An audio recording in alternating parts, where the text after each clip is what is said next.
Oi, galera! Vocês estão gostando dos conteúdos?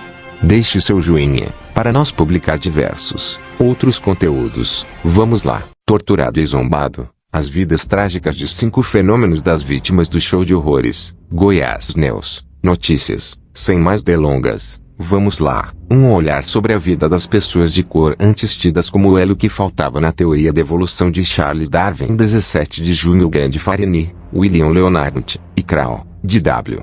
e D. Doney, século XIX. Fonte: Wikipedia.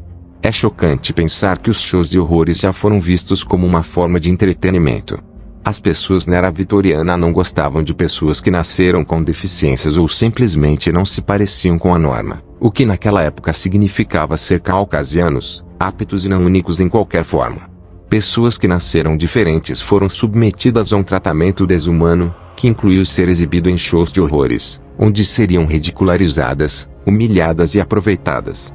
Embora os freak shows exibissem pessoas com várias deficiências, as exposições mais populares foram os programas que pretendiam mostrar os elos perdidos da humanidade. Na realidade, esses shows de aberrações de elos perdidos tendiam a exibir pessoas de cor, já que eram considerados seres humanos inferiores e considerados mais parecidos com os macacos. Enquanto algumas pessoas de cor foram transportadas através dos oceanos para servir ao mundo ocidental como escravos, outras foram enviadas para entreter o Ocidente.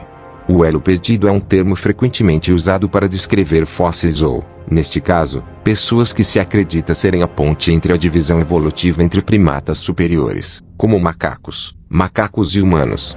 Na era vitoriana, muitos shows de aberrações pretendiam exibir pessoas de cor tidas como elo perdido. Este artigo analisará a vida de 5 pessoas, a saber, Crow Farini, Jetsi, Ota Benga, Zip Tipinhead e Sarah Bartman, que foram exibidos como elos perdidos em shows de horrores. Crow Farini. Cartaz da exposição de hipertricose de Crow, 1887, fonte: Álbum de fotos da ciência. Com cerca de 4 anos de idade, Crow foi capturado do Laos e levado para Londres vitoriana por William Leonard, também conhecido como o Grande Farini. William adotou Crow e a chamou de Crow Farini. Crow parecia diferente. Seu corpo estava coberto de pelos. Ela tinha juntas duplas e bochechas extremamente grandes. Hoje sabemos que Crow sofria de hipertricose, mas infelizmente durante a era vitoriana, ela foi rotulada de aberração. Embora ela ainda fosse uma criança, William exibiu Crow como o elo que faltava no aquário de Londres. Ela mal era considerada humana, pois muitos acreditavam que Crow era peça importante do quebra-cabeça para a teoria da evolução de Charles Darwin. Isso podia indicar que William não adotou Crow por causa da bondade de seu coração, mas sim por ganância. Crow atraiu grandes multidões enquanto centenas de pessoas pagavam para ver a criatura que ligava os animais aos humanos. Muito pouco se sabe sobre a vida de Crow antes de sua vida como uma exibição de show de horrores. Tudo o que se sabia sobre Crow eram fatos compartilhados por William e as histórias por ele contadas podem ser questionáveis. Ele alegou que Crow era órfão, mas pode não ter sido o caso. Ele pode tê-la capturado simplesmente porque sabia que poderia ganhar muito dinheiro exibindo em um show de horrores. Crow passou a maior parte de sua vida como uma exibição de show de horrores. Não dá para imaginar a dor que ela sentia todos os dias. Ela morreu em abril de 1926 de gripe. Ela tinha 50 anos.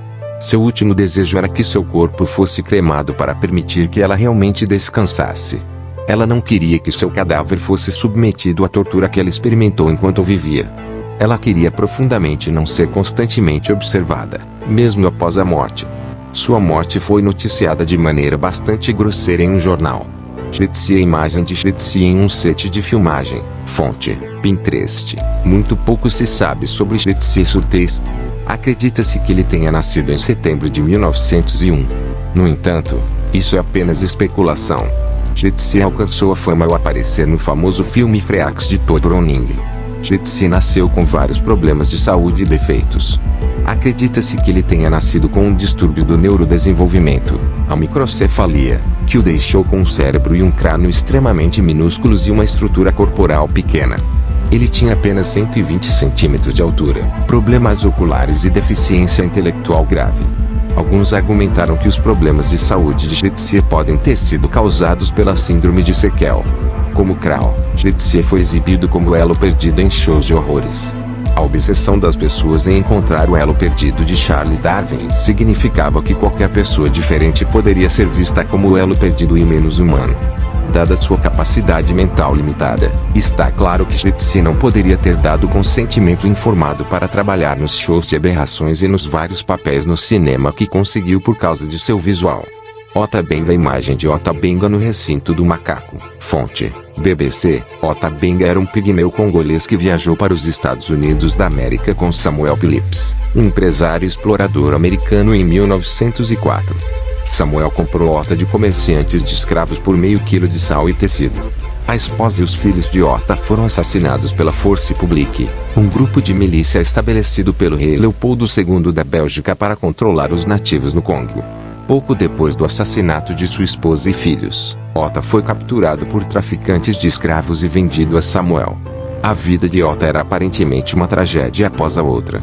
Samuel conseguiu fazer fortuna exibindo Ota em vários zoológicos humanos que eram muito populares naquela época. Os zoológicos humanos podem ser comparados aos cinemas de hoje, já que os zoológicos da era vitoriana permitiam que os brancos vissem pessoas de diferentes partes do mundo, pessoas com as quais eles nunca haviam se deparado e talvez apenas tivessem ouvido histórias de sua existência dos viajantes. A aparência peculiar de Ota fez dele um sucesso no zoológico. Ele era um homem baixo e moreno com dentes afiados. A Feira Mundial de St. Louis, o Museu Americano de História Natural e o Zoológico do Bronx são todos lugares onde Ota foi exposta. Enquanto estava no Zoológico do Bronx, Ota foi exibido como parte da exibição dos macacos, mais uma vez ilustrando a obsessão da era vitoriana em comparar os negros aos macacos. Isso, junto com tudo mais pelo qual Ota passou, piorou seu estado mental. É claro que aqueles que optaram por exibir pessoas de cor como animais e elos perdidos tinham muito pouca consideração pelo estado mental das pessoas que escolheram exibir. Por que fariam isso quando mal viam os indivíduos como humanos em primeiro lugar? A vida de Ota terminou tragicamente em 20 de março de 1916. Aos 32 ou 33 anos de idade, ele acendeu uma fogueira cerimonial, arrancou a tampa dos dentes e deu um tiro no coração com uma pistola emprestada. Em meio ao protesto Black Lives Matter em 2020, a Wildlife Conservation Society, que opera o zoológico do Bronx, onde Ota foi exibido no recinto dos macacos, se desculpou pelo tratamento que deu a Ota. Este pedido de desculpas veio 100 anos depois. Devemos nos perguntar se eles demoraram tanto para perceber que a maneira como tratavam Ota era nojenta ou se era um pedido de desculpas, apenas para evitar reações. Zip Tipping é a foto de Zip Tipping é tirada pelo famoso fotógrafo da Guerra Civil Matthew Brady. Fonte: Wikipedia. O nome verdadeiro do Zip Tipping era William Henry Johnson. Ele nasceu em uma família afro-americana muito pobre. Como Schlittz, pensava-se que Zip tinha microcefalia. Isso é muito debatido, pois alguns argumentaram que ele não tinha problemas de desenvolvimento mental, mas simplesmente tinha uma cabeça de formato estranho. Seu corpo cresceu normalmente, mas sua cabeça permaneceu pequena e pontuda.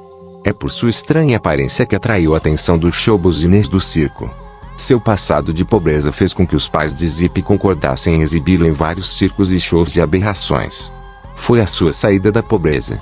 Zip foi vendido para Phineas Taylor Barnum, um famoso empresário americano e showman.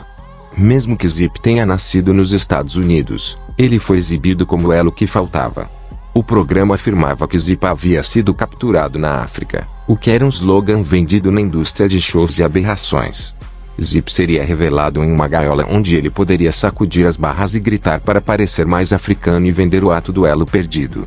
Este ato foi um tremendo sucesso para Barnum, e Zip foi uma grande atração para o Museu Americano de Barnum. Zip Tipping passou o resto de sua vida se apresentando no circo. Mais de 60 anos de sua vida foram gastos sendo olhado por ser diferente. Ele morreu em 9 de abril de 1926, de bronquite. Embora alguns argumentem que, como Zip foi pago por seus serviços, não havia nada de terrível em ele ser exibido como elo perdido. No entanto, é preciso considerar o que o levou a essa carreira. A extrema pobreza deixou a ele e sua família com pouco ou nenhuma escolha. Para ganhar a vida, Zip sacrificou sua dignidade e saúde mental. Ele suportou o tormento que deve ter acontecido por ser rotulado como o elo perdido para o propósito de entreter os brancos. Sarah Bartman, caricatura de Sarah Bartman feita em 1810. Source: La Razón. Sarah Brightman é famosa por ter desfilado por toda a Europa como uma atração de show de horrores devido às suas nádegas grandes. Seu nome artístico era Hottentot Venus. Ela era uma mulher khoikhoi nascida em 1789 no que hoje é conhecido como Cabo Oriental, na África do Sul. A história de Sarah é extremamente trágica. Escrevi sobre ela em um artigo intitulado Suas nádegas africanas foram exploradas para o entretenimento da Europa. Embora o título pareça ultrajante e um tanto indecente, a verdadeira tragédia é que foi exatamente isso que aconteceu com Sarah. Ela foi transportada da África do Sul para a Europa para exibir suas nádegas grandes para uma multidão europeia. Sarah também foi exibida em recintos de animais na França, onde seria forçada a mostrar seu corpo sem quase nenhuma cobertura. A partir de 1815, Sarah foi estudada por anatomistas, zoólogos e fisiologistas franceses. Eles argumentaram que Sarah era um elo entre a raça humana e os animais. Os maus tratos que Sarah enfrentou podem ter levado a um estado de depressão que ela tentou aliviar com álcool. Seu vício em álcool acabou matando-a, mas mesmo na morte, não houve paz para Sarah, pois seu corpo foi dissecado por um cientista francês que picou seu cérebro, nádegas e genitália, que foram expostos em puzzles do Musée de Longmy, Museu da Man, em Paris até 1974. O fim dos shows de horrores de Deformitomania, Catron, publicado em Punch, 4 de setembro de 1847. Na década de 1950, os freaksols quase desapareceram. Isso pode ser em grande parte para o avanço da medicina moderna. Em vez de rotular os indivíduos como aberrações, suas condições médicas eram mais bem compreendidas. Mais pessoas começaram a ver o conceito de shows de aberrações como moralmente repreensível. A pressão social para acabar com a prática aumentou à medida que mais meios de comunicação começaram a se manifestar contra a prática e a rotulá-la de obsessão pela degradação humana. É ótimo que shows de aberrações não sejam mais aceitáveis hoje. As diferenças das pessoas são mais celebradas do que ridicularizadas. O conceito de corpos normais e anormais é fortemente examinado. É amplamente aceito que, como humanos, não podemos policiar o corpo de outras pessoas, não temos o direito. Inscreva-se no canal para receber nossos vídeos. Deixe seu like, compartilhe com amigos, ative as notificações. Até a próxima.